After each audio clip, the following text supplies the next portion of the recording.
Hey guys, I'm Geek. In this video, I wanted to share a hands-on look at the latest update for the PlayStation Portal. This is update 6.0. It just came out yesterday.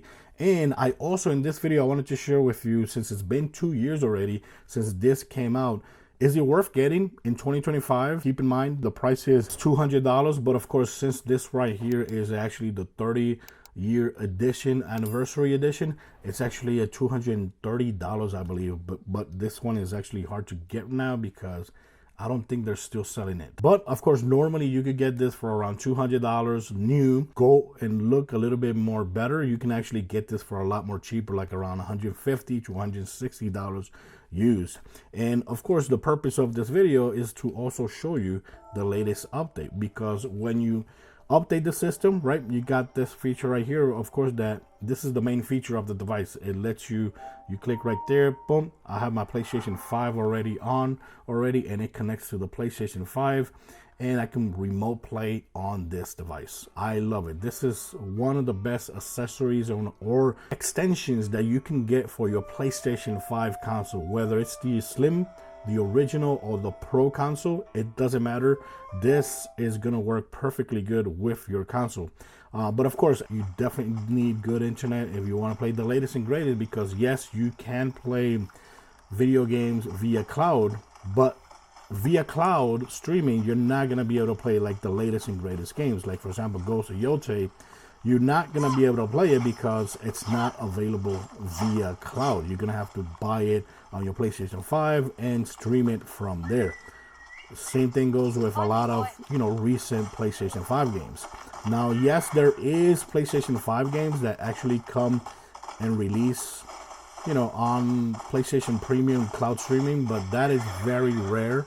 Most of the games that come out are actually going to be available physically or digitally, not via the cloud service. Thanks to the update that we just got, this did get a lot of improvements here. Like for example, right now, normally when you want to access the settings or the menu for the PlayStation Portal, you would have to slide or swipe from here, which kind of sucks, right? Because you're touching the screen and you're smudging the screen with your fingerprints.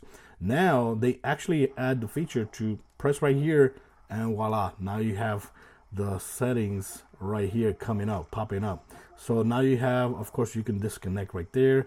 PlayStation 5 control center, you can go press here, see, you're gonna go like this, and if you want to go to PlayStation Home, you go like that, see, and that takes you back to the PlayStation Home.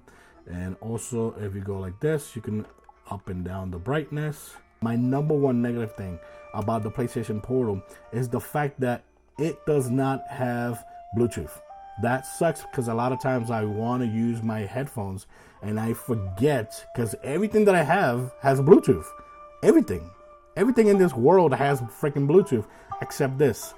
This sucks, because to use wired or wireless headphones, you have to purchase PlayStation Link devices. They have the over-the-ear headphones. They also have the buds, the PS Link buds as well. They are very good quality, but that's something that you shouldn't have to do.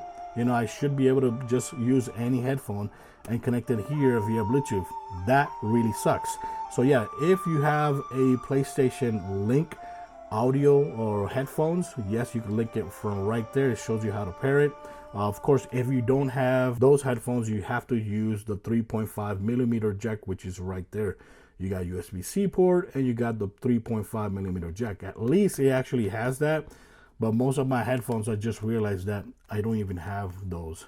Some of them, but not all of them, because most of them are Bluetooth or USB-C. Other thing that they added here is this right here. You go show networks, and right here you can actually see some information of your connection. So right now I can actually see the remote play status of my connection. You can see that I'm connected to my Wi-Fi name.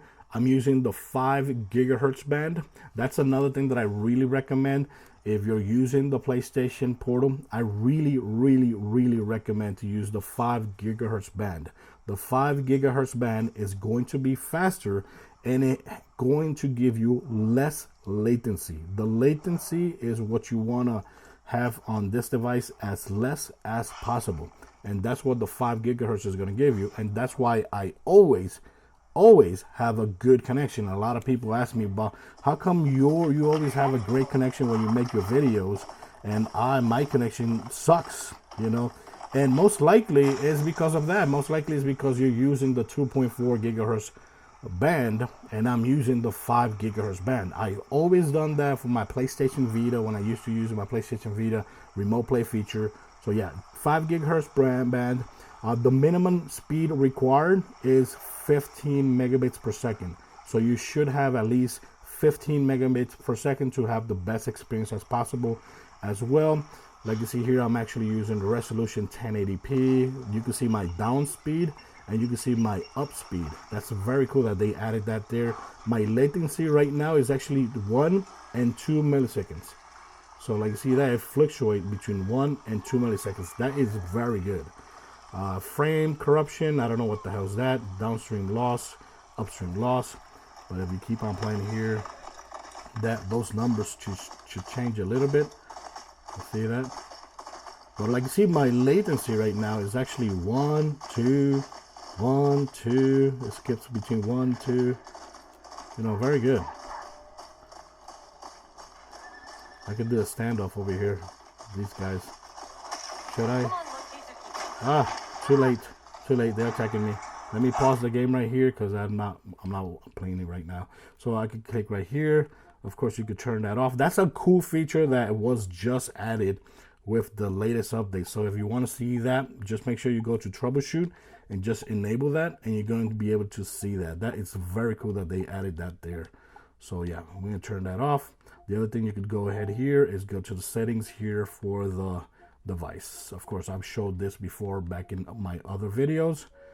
And the other thing that you see here, let's see, if I want to disconnect, I could just go and disconnect here. If you actually want to disconnect from the PlayStation 5 and put the PlayStation 5 in rest mode, just make sure you check this right now, right? And then when you press like that, it's going to disconnect from the PlayStation 5, and it's also going to put it in rest mode. Keep that in mind. Okay, so the other feature you're going to notice right away when you do the 6.0 update is click right here, and now this is how the cloud feature looks like. If you saw my prior videos that I did showing you how the cloud feature works on the PlayStation Portal, you're gonna notice right away that it looks totally different, and in my opinion, for the best. So right here you got the games that you've been playing lately, right, recently. You could tap on them and it will load right away. But now with this latest update, it lets you stream games from your library.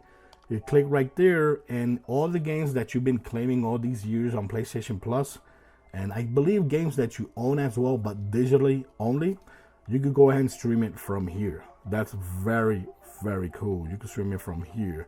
But keep in mind, to use the cloud feature, you have to be subscribed to PlayStation Plus Premium, which for me sucks because, you know, you're making people buy this device, which is $200. I don't think it's that much, you know, but you're paying $200 and you still need to pay a monthly payment to actually use this feature without a PlayStation 5, because that's the great thing about the latest updates for this device.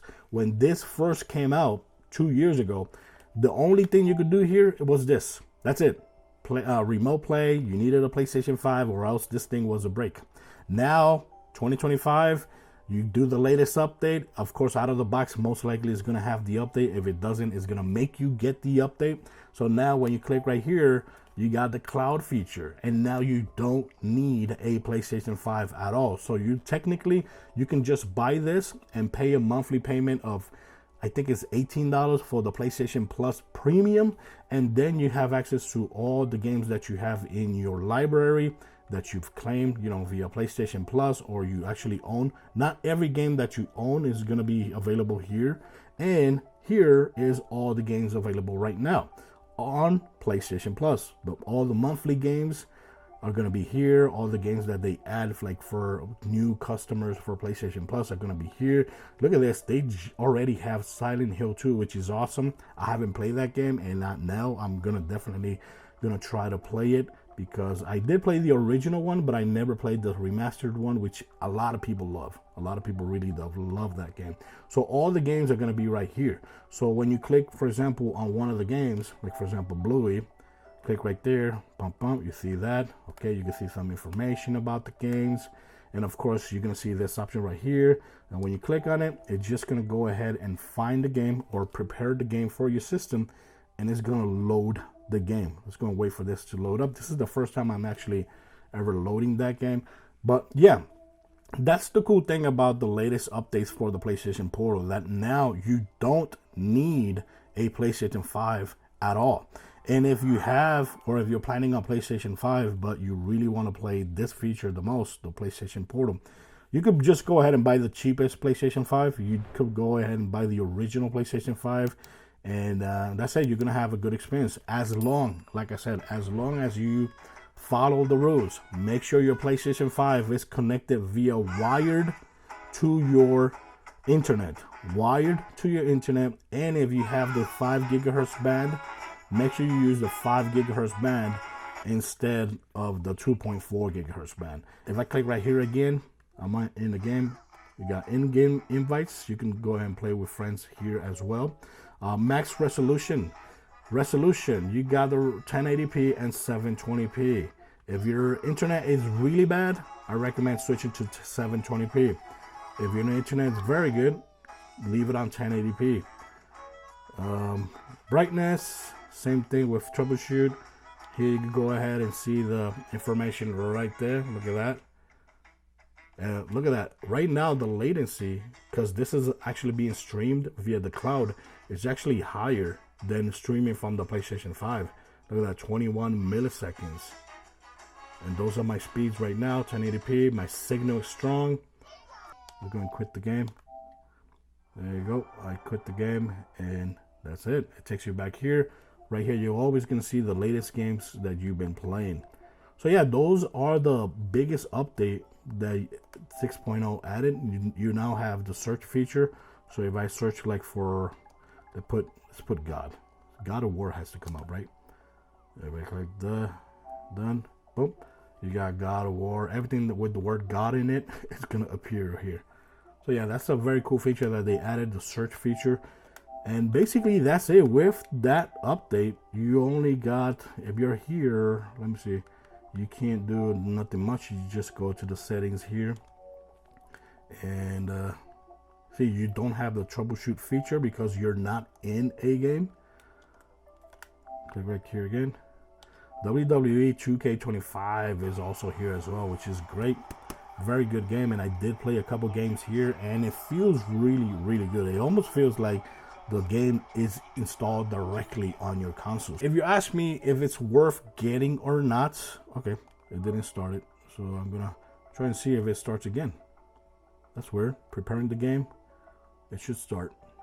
Some games, of course, you're gonna get that error right there, but once it connects, it's just gonna feel like it was installed directly on the system. And that's the beauty thing about this. I really can't wait to see what PlayStation does with the next handheld PlayStation console, and that hopefully is going to be a good experience. I can't say it's going to guarantee it's going to be a great experience, but it should be way better than this. Ever since I got this, I've been playing all my PlayStation 5 games via remote play, so that's why I really love this device, because I'm a huge fan of handheld gaming. And since I got this 2 years ago, I barely touch my PlayStation 5. I barely use my controllers to play games on my PlayStation 5. Every time I play my PlayStation 5 games here. Of course, the fact that this has a beautiful 8-inch screen, 1080p, 60 frames per second, that right there helps a lot when it comes to the experience that you're gonna get here. And that's why I love this, and that's why I never have a problem with the games, playing here on this device, because it just looks great. Everything looks great. Other great feature about the PlayStation Portal is that this right here is basically DualSense controller. You have all the DualSense controller features. You got the haptic feedback, and you have the adaptive trigger. So all the features that you get on the PlayStation 5 DualSense controller, you're gonna get it right here. That's why I always said that the PlayStation right now, when it comes to handling and ergonomically, it's one of the best in the market. Of course, it's not a proper PlayStation, handheld device, because you do need to play the latest games. You're still going to need a PlayStation 5 because, like I said, yes, you can pay $18 a month via PlayStation Premium, but you're not going to get the latest games. The only games you're going to be able to play are whatever games is available monthly on that service, which, kind of sucks, but that's the way it is. It's not like Xbox Game Pass. If this was like Xbox Game Pass, oh my God, it would be amazing because all the latest and greatest games on day one would have been here. That would have been awesome, but this is not the reality we're in. You can only play whatever game Sony decides to put in the service that month. So, of course, the $1,000,000 question, is it worth getting the PlayStation Portal in 2025, 2 years later after the release? I would definitely say yes. It's only $200, and you can actually get it used for a lot less than that, for $170, $160. And if you already have a PlayStation 5, believe me, this is the best accessory or extension that you can get for the PlayStation 5 console. Forget about the DualSense Controller Pro, forget about the headphones. This is the number one thing you should get, in my opinion, because you're going to love it. I think it's beautiful. It looks great. It feels great in your hand. Battery life has also been very good. I've been getting over 4 hours of battery life here. It's very light because it basically has no powerful CPU and storage and motherboards in the inside. Everything is like very simple in the inside. That's why it's so light. You're going to have a great experience if you have a great internet connection. And that's it. So is it worth getting? Yes. If you know what you're getting yourself into, yes, it is worth getting. If you don't have a PlayStation 5 and you want to get this and you want to play the latest and greatest games, don't get it, because like I said, you're only going to be playing here whatever games are available on the cloud service. And a lot of those games rotate. Like WWE 2K25 is here right now, right? But by the time you're watching this video, maybe a year or 6 months from now, this game might not be there. So if you want to play the latest and greatest games and you don't have a PlayStation 5 console, I would say no, don't get this, because you have to pay a monthly payment and you're not going to play the latest games. But if you do have a PlayStation 5 and you do pay for PlayStation Premium anyways, so this is like a no-brainer. You should definitely get this because you're just going to love it. Especially if you love playing games in handheld mode, you're just going to love it. And all the great features and ergonomics of the PlayStation 5 is right here in the palm of your hands with a beautiful 8-inch screen. So yeah, I would definitely get this console if you actually have a PlayStation 5. But if you don't have a PlayStation 5, I don't know. It's up to you. If you like playing old games and you don't care about the new games, I guess it's worth getting. But I would say no. Just if you have a PlayStation 5. But yes, you don't technically need a PlayStation 5 console to actually play video games here now, which is great, thanks to all the latest and greatest updates. So yeah, guys, thanks for watching this video. Let me know in the comments what you think about my personal review of the PlayStation Portal 2 years later, and what you think about the latest update. I think the latest update is awesome and makes the console a lot better. And of course, the only thing that I wish this device actually had was Bluetooth. But no, I guess that's something they can't add via updates, because most likely it needs that chip in the inside.